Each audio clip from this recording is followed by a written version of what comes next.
que nesse período aí de recesso vocês mantenham aí o distanciamento, viu? Então vamos lá. A gente viu ontem qual é o comportamento de um resistor, como medir a resistência, né? A resistência ela é a razão entre a voltagem, a diferença potencial a qual o resistor está submetido, dividido pela corrente que passa por ele. E hoje a gente vai ver como é que a gente pode associar resistores, que é o mais comum aí nos nossos circuitos, tá? Então, a primeira coisa, frisando, vamos trabalhar exclusivamente com resistores ohmicos, ou seja, resistores para os quais essa equação é válida, né? A resposta entre diferença de potencial e corrente é linear e a resistência não é alterada, tá? As associações de resistores, elas são feitas para que, a partir dos resistores comercialmente vendidos, a gente consiga atingir outros valores de resistência, fazendo combinações desses resistores, tá? Mas a combinação clássica, pura, né, seriam essas duas aqui, né? Todos os resistores em paralelo ou todos os resistores em série. Por que que eu disse pura híbrida? Porque eu posso fazer um híbrido. Eu poderia colocar, por exemplo, aqui, dois resistores em série, e esse resistor em série em paralelo com esses outros. Ou, no lugar de um R2 apenas aqui, eu poderia ter uma bifurcação e dois ou três resistores e voltando. Então, a gente pode ter aí híbridos de associação em série em paralelo. Por que que é chamado em série? Por que que é chamado em paralelo? Ao contrário, né? Qual é a característica? Em paralelo, a corrente que chega aqui neste ponto, quando chega neste entroncamento, ela tem três opções de caminho. Ela pode seguir por aqui ou por aqui. Já na associação em série, não existe essa opção. A corrente necessariamente segue por aqui, passando pelos três resistores, tá? Então, nesse caso, a corrente vai ser dividida em três e cada uma dessas ramificações vai passar por um dos resistores. E aqui a corrente é única e ela vai passar necessariamente por todos os resistores, tá? O que nós vamos ver é como fazer o cálculo do efeito líquido desta combinação ou desta combinação no circuito. Depois a gente pode fazer também as combinações híbridas, tá? Então, a chamada resistência equivalente seria alguma coisa como, tá, eu vou dizer que isso aqui é uma caixa preta que tem resistores em série ou em paralelo e que isso aqui, entre este e este ponto, tem uma resistência que eu posso calcular, que é a chamada resistência equivalente, né? Equivalente ao conjunto de resistores associados, tá? É clara essa ideia para todos vocês ou alguém tem dúvida nisso? Aqui tudo bem. Tudo bem? Então vamos ver agora qual é o fundamento das equações que a gente usa para associar resistores, tá? É importante que isso seja pensado com muito cuidado, porque é bastante conceitual, tá? Quando eu tenho uma associação em série, onde todas as resistências são atravessadas pela mesma corrente, ou seja, eu tenho uma única corrente, o que acontece? Qual é o papel de um resistor num circuito? Ele representa um consumo de energia. E essa energia é medida em energia por unidade de carga, tá? Então, aqui eu tenho uma queda, uma tensão de queda, o 1, o 2 e o 3. Então, a corrente que passa por aqui, ela sofre uma queda de tantos volts, ou seja, tantos joules. Vamos supor aqui que seja uma queda de 2 volts, para dar um número. Então, o que significa atravessar uma DDP de 2 volts? Significa que 2 joules por coulomb de energia foi consumida aqui, tá? Mesma coisa aqui, mesma coisa aqui. Ou seja, A corrente que chega nesse ponto, ela tem que ter energia suficiente para atravessar R1, R2 e R3, tá? Então, ela vai sofrer uma queda U1, uma queda U2 e uma queda U3. Portanto, a queda total, a DDP total, vai ser a soma das três quedas, o 1 mais o 2 mais o 3. Tá? E aí, o que a gente pode fazer? Se a diferença de potencial é a soma de todas elas, e se as correntes são todas iguais, porque a gente não tem bifurcação, né, e sabendo que corrente é diferença de potencial sobre resistência, o que nós temos aqui é que o 1 dividido por R1 é igual ao 2 sobre R2, o 3 sobre R3 e assim por diante. Por quê? Todas as correntes são iguais. A partir disso, o que a gente pode fazer? Ora, se a diferença de potencial total é a soma delas, então a diferença de potencial é igual a o 1 mais o 2 mais o 3, ou seja, é igual a corrente vezes R1, corrente vezes R2, corrente vezes R3, que é o que foi colocado aqui. Tá? Então a gente tem a mesma corrente aparecendo em todos os termos dessa igualdade. Posso simplificar, né? Posso dividir tudo por corrente, e aí o que nós temos? Que a resistência equivalente da associação em série é simplesmente a soma das resistências. Tá? Isso é proveniente de quê? De que as quedas são somadas, as DDPs são somadas, tá? Então, se eu tenho 2, 3, 4, 5, 10 resistores, todos eles em paralelo, a resistência equivalente é a soma das resistências.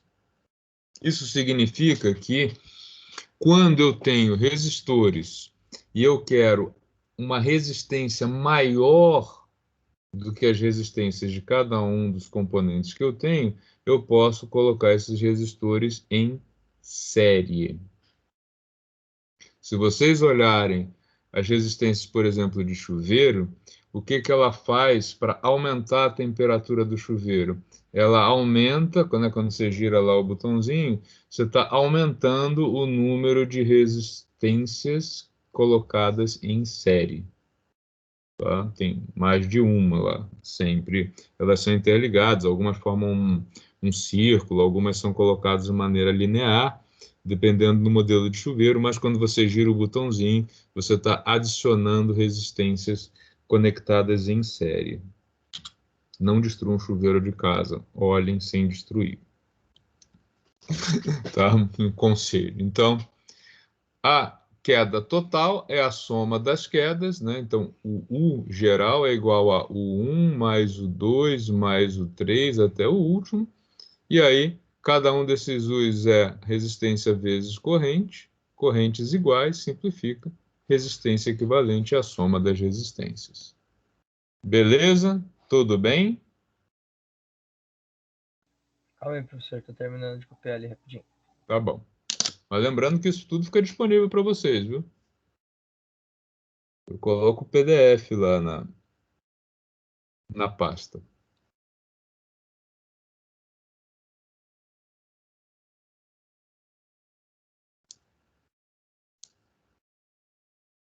Assim que eu puder passar para a associação em paralelo, avisem. Pronto, professor. Pronto? Ok. E na associação em paralelo, o que vai acontecer? Agora nós vamos ter uma divisão da corrente. Mas pense no seguinte: corrente, carga e movimento, eu não crio carga, tá? Então, o que vai acontecer numa bifurcação é que a corrente que chega aqui ela vai ser dividida. Muito parecido, tá? Se vocês quiserem ter uma imagem próxima disso, imaginem canos com água, né? Quando a água chega aqui num cano e tem uma bifurcação, o que acontece? Ela se divide, uma parte vem para cá, uma parte vem para cá. Mas a soma de todo o volume de água que passou pelo caminho 1 e pelo caminho 2 é igual à entrada, né? Aqui do mesmo jeito.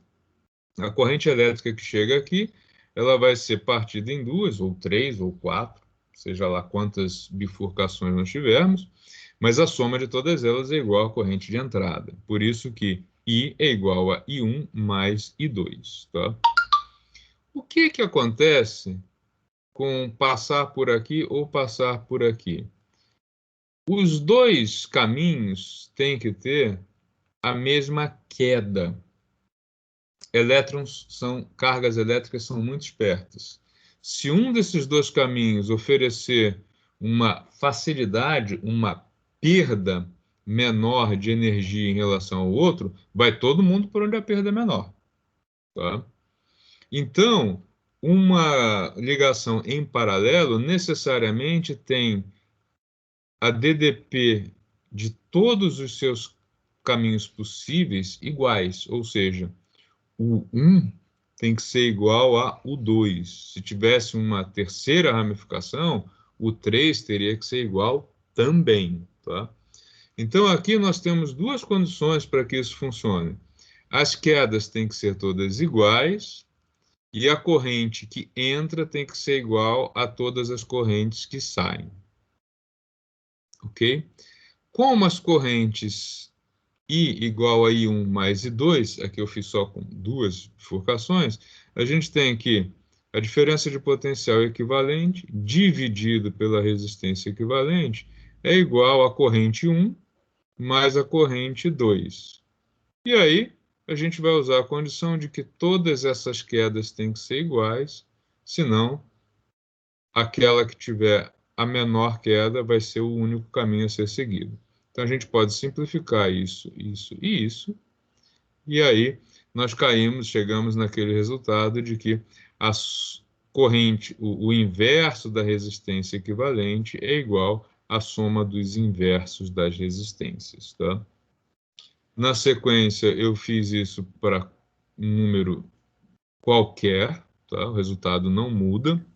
Nós teremos aqui U equivalente igual a U1 sobre R1, U2 sobre R2, U3 sobre R3 e assim por diante. Como todas essas quedas têm que ser iguais, chegaremos então no resultado que 1 sobre a resistência equivalente é a soma dos inversos de todas as resistências equivalentes, tá? Vamos fazer alguns exemplos dessas associações para que vocês consigam entender. Primeiro deles, o que que eu identifico aqui? Eu tenho uma associação em série ou em paralelo? O que que vocês acham?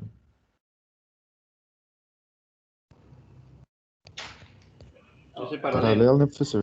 Paralelo, né? Ó, porque a corrente que entra aqui, corrente que chega aqui, ela vai ser dividida na corrente que passa aqui, na corrente que passa aqui e na corrente que passa por aqui. Tá? Então, o I é igual a I1 mais I2 mais I3.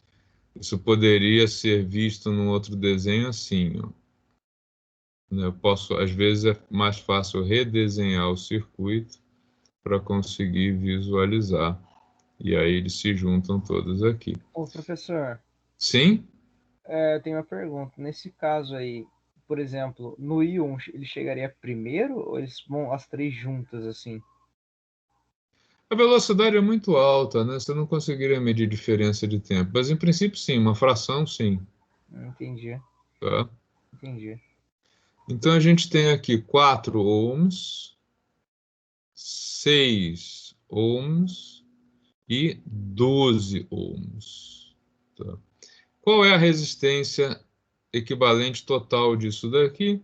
A gente calcula assim, ó, 1 sobre a resistência equivalente vai ser igual a 1 quarto mais 1 sexto mais 1 dozeavos, tá? Eu vou usar uma técnica mais prática do que ficar calculando MMC, MDC, que eu acho isso um porre e a gente não precisa aqui, tá?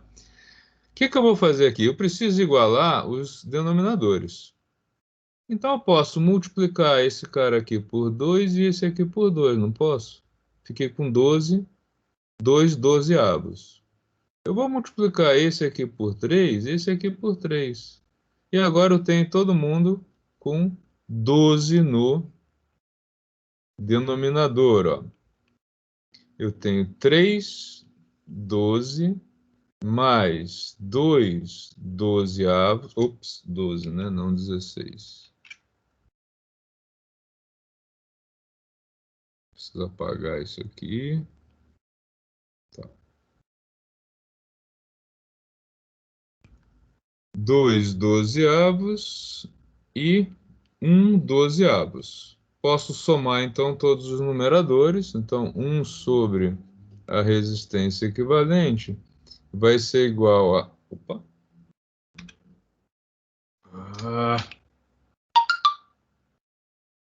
Tá? 1 sobre a resistência equivalente vai ser igual a 3 mais 2 mais 1 dividido por 12 vai ser igual, portanto, a 6 dividido por 12, que é igual a 1 meio, né? Então, qual é a resistência equivalente? Resistência equivalente é de 2 ohms, tá? Com isso, a gente observa o seguinte: se quando eu faço a associação em série, eu estou aumentando a resistência. Quando eu faço a associação em paralelo, eu estou reduzindo, tá? Então, eu tenho um objetivo no meu projeto de circuito, que é colocar uma determinada resistência ali. Eu tenho resistências padrão comercial, ou as resistências que estão disponíveis lá na minha caixa de ferramentas, tá? Como é que eu faço para obter uma resistência que não é nenhuma daquelas que eu tenho? Eu faço combinações. Quando eu quero resistências maiores do que aquelas que eu tenho, eu faço uma associação em série. Quando eu quero resistências menores, eu faço uma associação em paralelo, tá? Então, nesse caso, eu associei 4 ohms, 6 ohms e 12 ohms e obtive 2 ohms de resistência equivalente, tá? No outro caso, seguinte, a gente tem o quê? Uma associação clássica, né? Essa aqui é moleza de ver. É série, né? Ó, todo que entrou aqui passa pelo 4, segue, tem que passar pelo 8, segue, tem que passar pelo 10. E fecha o circuito. Então, aqui, a resistência equivalente vai ser simplesmente 4 mais 8 mais 10, ou seja, eu vou ter aí uma resistência equivalente de 22 volts, tá? Uma resistência muito maior. Vou fazer aqui um comentário para botar minhoca na cabeça de vocês. Posso? Antigamente, né, não muito tempo atrás, existia uma possibilidade para residências menores de solicitar um relógio que era o relógio monofásico. Ou seja, você tinha na sua entrada lá de energia da casa uma fase e um neutro, tá? Quando você tem uma fase e um neutro, a sua casa inteira ela é ligada em série. O que acontece com essa ligação em série? A ligação em série, U igual a RI, ok? O U não muda, porque foi o que chegou lá na sua casa. Se o R aumenta, o que acontece com a corrente? Ela tem que fazer o quê? Aumentar? Ela tem que aumentar ou tem que diminuir? Ó, o R aumentou. Isso aqui não muda. Se essa aqui aumenta, a corrente diminui, né? Tá? Ou teria que diminuir. Mas daí você não consegue fazer essa diminuição da corrente, senão os aparelhos deixam de funcionar. Então, o que acontecia nas residências antigas que tinham tudo isso aqui ligado em série? Sujeito, sujeito ia tomar banho e alguém estava com o ferro de passar ligado. E o que acontecia? Desarmava tudo. A minha casa é assim, professor. Os fios são finos, aí qualquer coisa que for ligar junto cai a resistência. Tipo micro-ondas com panela elétrica não pode ligar junto. Pode ligar. Mas é Né? uma questão da fiação, tá? É, Mas o que antigamente, né, quando a casa tinha essa resistência, esse relógio monofásico, a casa inteira. E aí o que acontece? Isso foi projetado numa época em que a casa tinha no máximo ferro e chuveiro. E aí as pessoas tinham que se programar para nunca ligar os dois juntos. Mas com o advento da entrada de mais eletrodomésticos nas casas, isso foi ficando inviável. E outra, né? O risco de incêndio passa a ser muito grande. Quando você tem ô, o fio. professor, Oi. uma outra pergunta, né? Já que a gente está falando disso, o senhor falou que não pode abaixar a quantidade de energia, né? Dentro dele, senão ele chega zerado, né? Sim. Como que funciona que, por exemplo, assim, a gente vai e a gente vê que uns gastam menos energia, outros mais energias no processo, né, de economização de energia. Tem lá, quando você vai comprar qualquer aparelho elétrico, aparece, né, o consumo. Ali o consumo, aquela classificação A, B, C, D, ela é baseada no que ele entrega pelo que ele consome. Na realidade, o que você tem, né? Potência, lembrando, é a energia consumida ou fornecida por tempo. Então, quando você faz potência vezes tempo, você vai ter a energia consumida. E aí vamos pensar no seguinte, por exemplo, um chuveiro. A ideia do chuveiro, o chuveiro foi projetado para gerar energia térmica a partir de energia elétrica. Então, como é que eu faço o cálculo da eficiência do chuveiro? É a energia térmica que ele conseguiu gerar, dividido pela energia elétrica que ele consumiu. Tá? Agora, qual é o problema da ligação em série? Ó? Eu forneci energia para as cargas elétricas aqui, ela seguiu.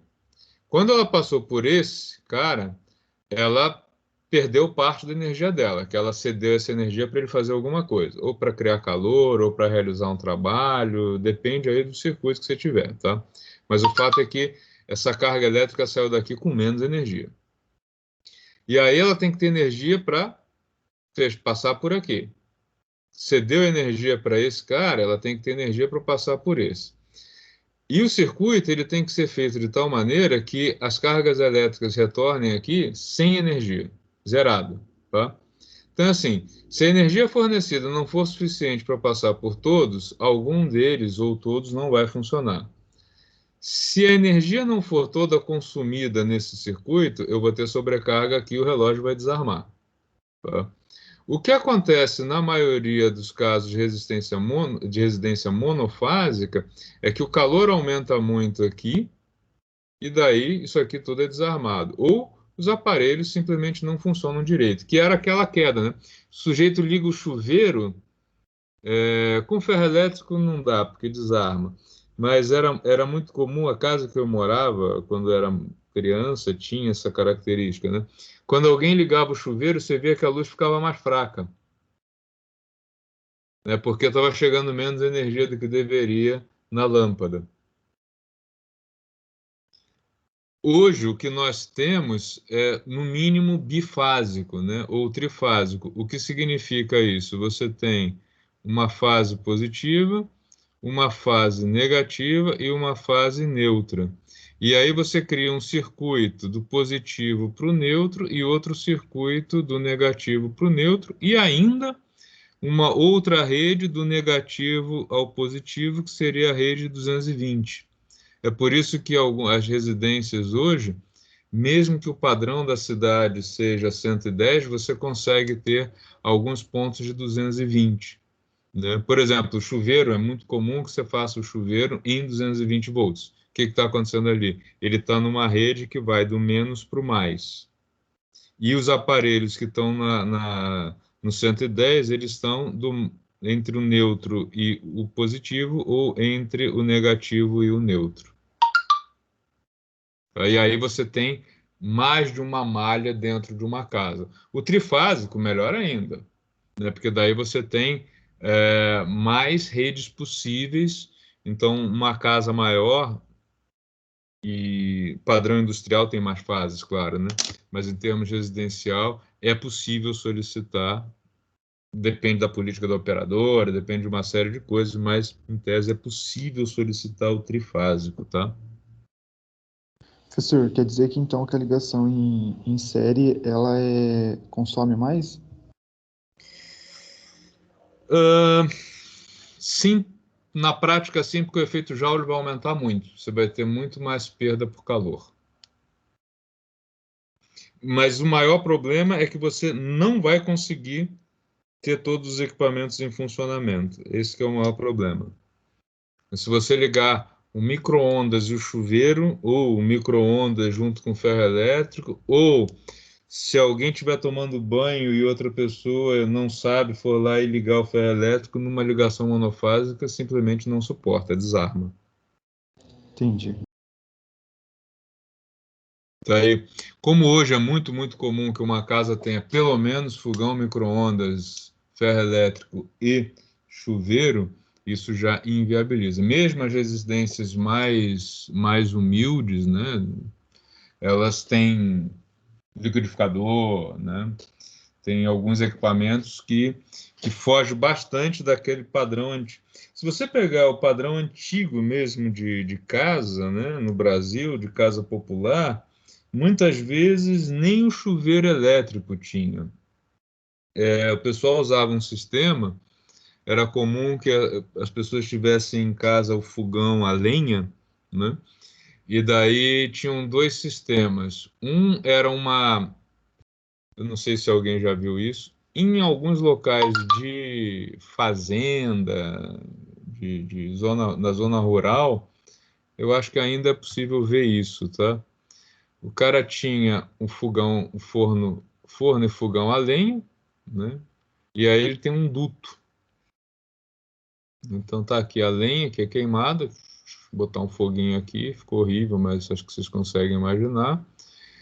No alto dessa saída de fumaça, o sujeito colocava uma caixa d'água. Normalmente eram colocadas umas caixinhas d'água retangulares que hoje não é mais fabricado, que eram umas caixinhas da Eternit fugiu, em amianto, tá? E aí essa caixa d'água, que tinha uma água aquecida pelo vapor, era a conexão para o chuveiro, tá? Então o chuveiro tinha aí uma água que vinha de um sistema desses, e alguns já mais sofisticados tinham um sistema de serpentina que de alguma forma era aquecido pelo fogão, pelo carvão, né?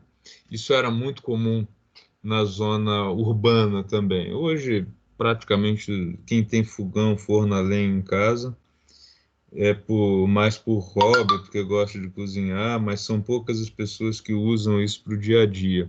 Embora com o aumento do gás, muitas famílias começaram a queimar gravetos para conseguir fazer comida, né? Mas aí já é uma situação mais complicada.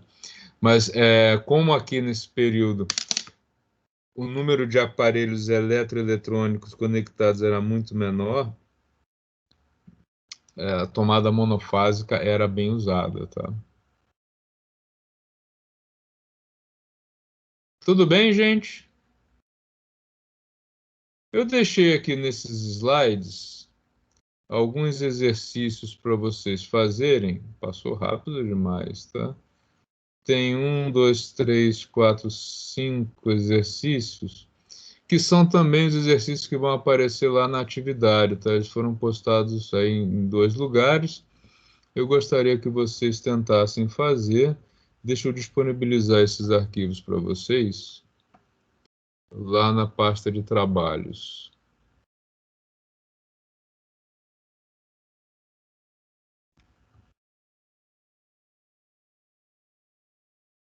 E também, para quem quiser fazer ele offline, eu vou deixar junto com os slides. Só um minutinho que eu já vou disponibilizar isso para vocês. Alguma dúvida dos exemplos que eu fiz, pessoal? Por enquanto não, professor. Por enquanto não, professor. Tudo moleza, né? Mas aqui é Até tudo abrir a lista. fácil, né? Eletricidade é tudo fácil. O difícil é só levar choque, viu? Ah, Levar choque é é complicado, terrível, né? Ô, complicado. professor, entra como ganha alguma coisa tipo salubridade, essas coisas assim? Salubridade? Eletricista, alta tensão só. Alta tensão? Não funciona do mesmo jeito, não? É insalubridade, alta tensão. O problema da Hum, alta tensão, a gente vai ver isso mais adiante, é que na alta tensão você tem um campo magnético muito forte. E esse campo magnético, ele interage com o nosso sistema nervoso. Então, quem trabalha próximo à rede de alta tensão tem restrições de quanto tempo por dia pode ficar exposto, tem uma série de restrições e ganha por insalubridade, sim. Tá? É terrível, mas tem famílias mais humildes que não têm onde morar, que elas invadem regiões que têm. Deixa eu só ver uma coisa aqui. 3, 2, 3, 2, ok. Elas invadem regiões que têm alta tensão e o pessoal diz: ah, não acontece nada, né? Tá tudo bem, eu moro aqui e nada aconteceu, eu não tenho nenhum problema de saúde e tal. E realmente o problema de saúde demora para aparecer, porque ele está associado a danos neurais. É complicado o negócio. Ou seja, o cara vai morar ali, vai dormir naquele local e tal, e ele não é uma coisa assim, ah, eu vou passar mal porque entrei ali, eu vou começar. Não, vai demorar um tempo longo às vezes, mas ele vai começar a ter dor de cabeça, possivelmente ele vai desenvolver câncer, porque ele está exposto a uma dose de radiação invisível, né, como toda radiação, muito maior do que o máximo recomendável, né, do que o máximo recomendável, do que o máximo permitido, né? E quem trabalha no setor com micro-ondas, aí a situação é mais complicada ainda, porque no caso da micro-onda, você tem o efeito de cozinhar por dentro. Então, quem atua com a parte eletrônica em regiões onde tem micro-ondas, né? Você sabe como é que você faz o teste para saber se o forno de micro-ondas está blindado ou não? Você pega uma maçã fresca, né? E coloca em cima do micro-ondas. E usa o micro-ondas. Passa lá 1, 2 dias usando. Depois você parte essa maçã. Se ela tiver cozida por dentro, significa que a blendagem do seu micro-ondas foi rompida e ele está vazando. Porque na micro-onda, como o poder de penetração dela é muito grande, o alimento cozinha, o alimento, qualquer coisa, né, orgânica que esteja sujeita a micro-ondas, cozinha de dentro para fora. E aí alguém que trabalha no setor com micro-ondas voando, né, precisa ter um número de horas de trabalho reduzida para que o organismo tenha tempo de se recuperar dessa exposição.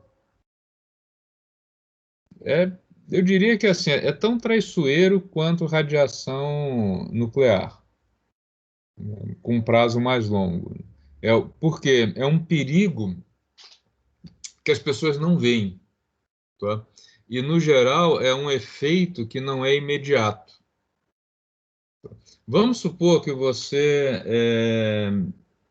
tenha na sua casa algum material de escritório, sei lá, perna de mesa, alguma coisa assim, que contenha material radioativo.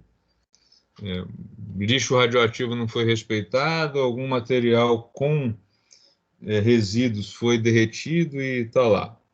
O que vai acontecer? No curto prazo, nada. Você não vai sentir nada. No longo prazo, médio prazo, o que pode acontecer? Você pode ter um câncer inexplicável. Mas como quase todos os cânceres são inexplicáveis, ninguém vai saber muito bem. Onde é que a coisa começa a gerar desconfiança? Quando muitas pessoas que atuam, que trabalham num lugar, começam a ter esse tipo de problema. Aí sim, por estatística, né, você vai fazer uma investigação e raio-x também, viu, Jamil? Tá? Por que que o raio-x, Jamil? Tudo bem, depois você só faz atividade. Porque quando a gente faz um raio-x, o médico deveria perguntar quantas vezes você já fez raio-x neste ano, para que você não ultrapasse a dose, né, máxima. O que acontece no raio-x é que a dose dele hoje é muito baixa e ninguém faz tanto raio-x assim por ano. Por isso que os médicos acabam relegando essa pergunta. Mas a rigor deveriam sim, tá? Celular, sim. Na verdade, qualquer equipamento eletroeletrônico tem um campo magnético associado a ele. Esse aparelho tem que ser homologado para uso para que esse campo ele não atinja um limite que pode ser danoso, né? Pode causar danos ao nosso organismo, tá? Pessoal, atividade liberada para vocês. Vamos ver se a gente consegue fazer hoje ainda? Vamos tentar? Profesor, Vamos, professor. Sim? profesor, tengo un archivo ahí que se dio na BBC estos días.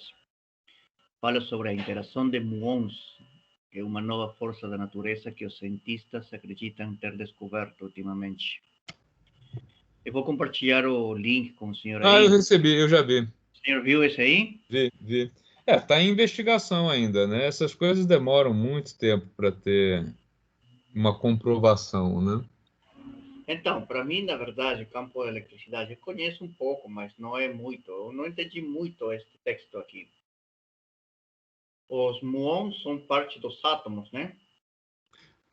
São partículas elementares. Partículas O muon, elementais. ele é Estão dentro do uma... núcleo? Não, eles aparecem em choques de partículas. O muon, ele é um elétron pesado. Ele tem a mesma carga que um elétron, mas ele tem uma massa maior.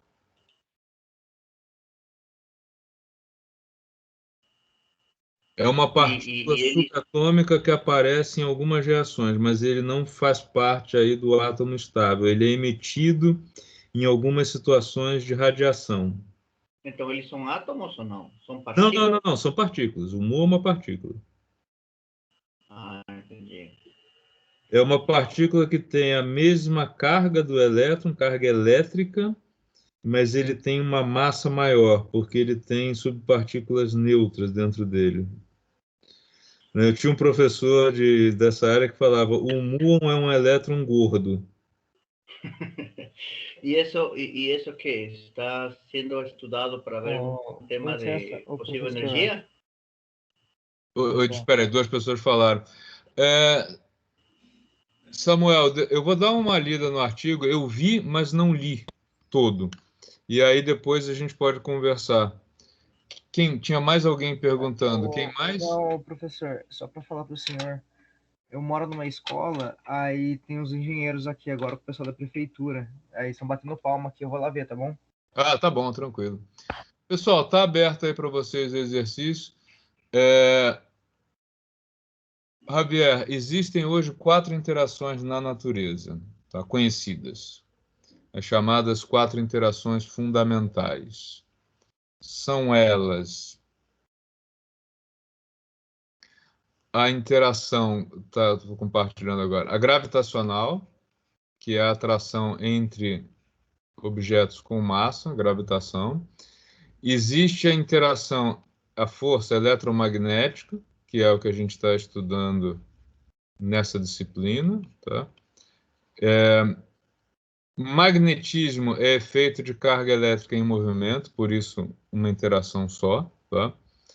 Se você deixar uma corrente elétrica passando por um fio e colocar uma bússola perto, você vai ver que com o circuito ligado, a bússola vai sofrer uma alteração. Quando você desliga o circuito, a bússola volta para a situação normal dela. Então, eletricidade e magnetismo é a mesma interação. Existe a interação forte ou nuclear, que é a que mantém o núcleo atômico unido, né? A gente viu isso numa palestra, mas pensem que um núcleo atômico ele é formado por partículas com cargas positivas. Eletricamente, elas deveriam estar repelindo uma outra, e estão. Mas num raio curto de ação, surge uma força que é muito maior em intensidade do que a força de repulsão elétrica, que é a força de atração, nesse caso, chamada força forte ou nuclear. E existe ainda a chamada interação fraca. Ela é responsável, ela não é caracterizada nem como eletromagnética nem como nuclear, e ela é responsável por algumas emissões radioativas de materiais que eles emitem radiação para conseguir permanecer estáveis. O que os caras estão investigando é uma reação com muons, e o muon existe muon mais e muon menos, né? Muon e antimuon, é uma reação envolvendo muons que aparentemente não é nem eletromagnética, nem nuclear, nem fraca. E aí há a suspeita de uma quinta interação. Tá? Claro, não é a gravitação também, né? Mas ainda tem muito pano para manga para comprovar de que o que ocorre aqui não é um efeito escondido de uma dessas interações ou uma mistura delas, tá? Mas é possível, sim. Tá? Essas são as chamadas. Se você pegar a sigla em inglês, tá? Essa é a chamada interação G, interação E, interação S e interação W. Tá? Gravitation, electromagnetic, strong and weak. É uma sigla aí que você vai ver em alguns lugares. Então, por exemplo, tem algumas reações estudadas aí nos laboratórios de altas energias que elas são reações chamadas SW, ou seja, elas ocorrem por uma combinação de interação fraca com interação forte, tá?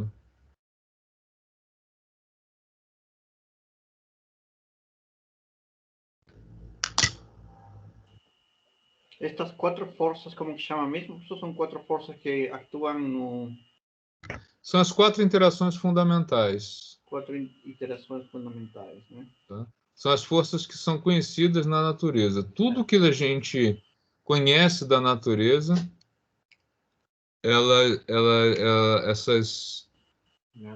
todos os fenômenos naturais conhecidos, eles são fruto de uma ou de uma combinação dessas 4 interações.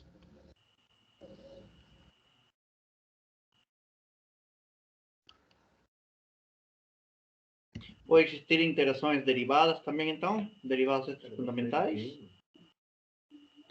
Hoje não são conhecidas. Na realidade, o pessoal que trabalha com uma coisa chamada superstring, supercordas, eles têm uma ideia, né? É uma teoria que vem sendo desenvolvida, mas ainda não tem uma comprovação, que na verdade nós tivemos no início do universo uma interação e que na medida em que o universo foi esfriando, ela foi derivando em 4 interações, né? Gravitação, eletromagnética, forte e fraca. Mas é uma teoria não comprovada, mas tem muita gente que trabalha com isso, com essa unificação. E aí, colocar mais uma perna nisso é uma possibilidade também para eles, tá? Se você for procurar aí isso em alguma revista, é o que o pessoal chama de supercordas, teoria das supercordas, tá?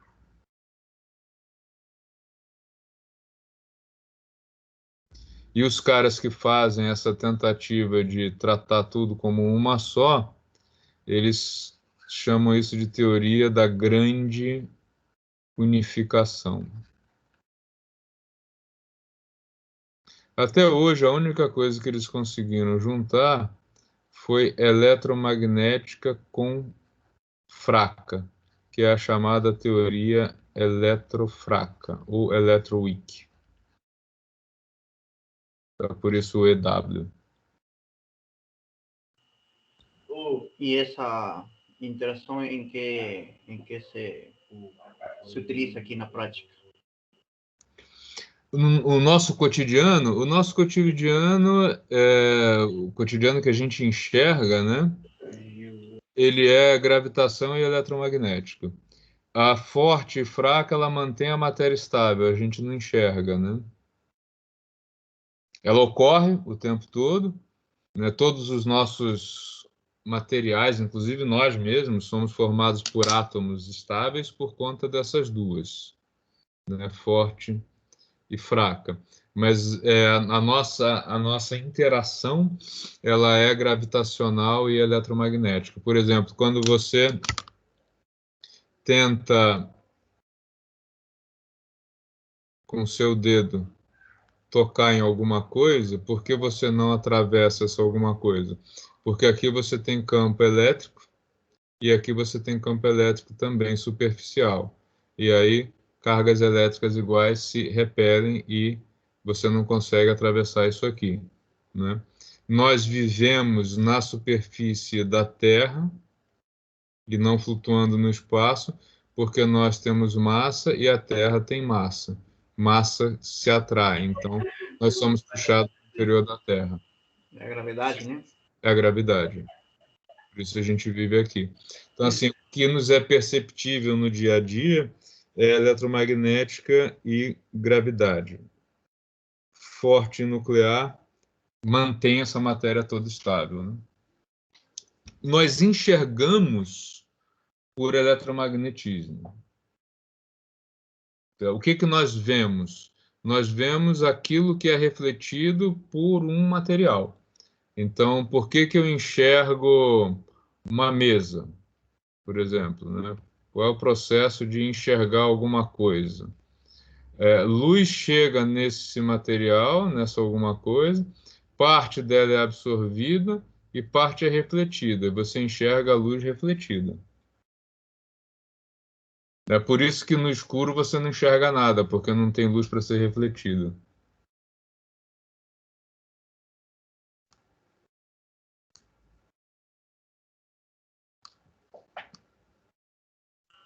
Tá? O nosso processo cerebral ele é todo eletromagnético. Então, ouvir, por exemplo, você tem uma membrana no ouvido que ao chegar aqui uma onda mecânica, que é movimento, né, mecânico mesmo das moléculas de ar, essa membrana ela é balançada, esse é o nosso tímpano. Ao fazer isso, ela transforma a energia mecânica em energia elétrica, e aí a gente tem uma corrente elétrica que flui através dos nossos neurônios e leva a informação para o cérebro. Então, o nosso processo cerebral ele é todo eletromagnético. Tanto é que como é que você faz imagem do corpo humano? Ou você emite uma radiação que passa por parte do corpo e por outra não passa, esse é o raio-x, né? O que é o raio-x? Raio-x é luz numa frequência acima da frequência visível, mais energético. Ele atravessa, por exemplo, a pele, mas não atravessa o osso. Então você vê uma área cinzenta e uma área onde a luz não chegou, né, que é o osso. Ou você coloca esse corpo, nosso corpo sujeito a um campo magnético e vê qual é a alteração que esse campo magnético causa no corpo e registra isso. Isso é a ressonância magnética. Você faz o organismo ressonar quando ele está aí submetido à ação de um campo magnético grande. É um campo magnético bem intenso, o que tem no aparelho de ressonância, tanto é que o acompanhante tem que ficar fora, ele tem que ficar numa área blindada, porque senão ele vai estar gastando aí a radiação a qual uma pessoa pode estar exposta por ano sem ter problemas de saúde. E a ultrassonografia, professor, tem o mesmo... A mesma ideia, ali você dispara um ultrassom, né, uma onda sonora, também numa frequência muito maior do que a onda sonora que a gente consegue captar no nosso ouvido, e ela passa pelo tecido, mas não por todo o tecido, e aí ela deixa informação nas sombras, né? Por isso que é toda uma imagem em preto e branco, que nem sempre é tão fácil de visualizar.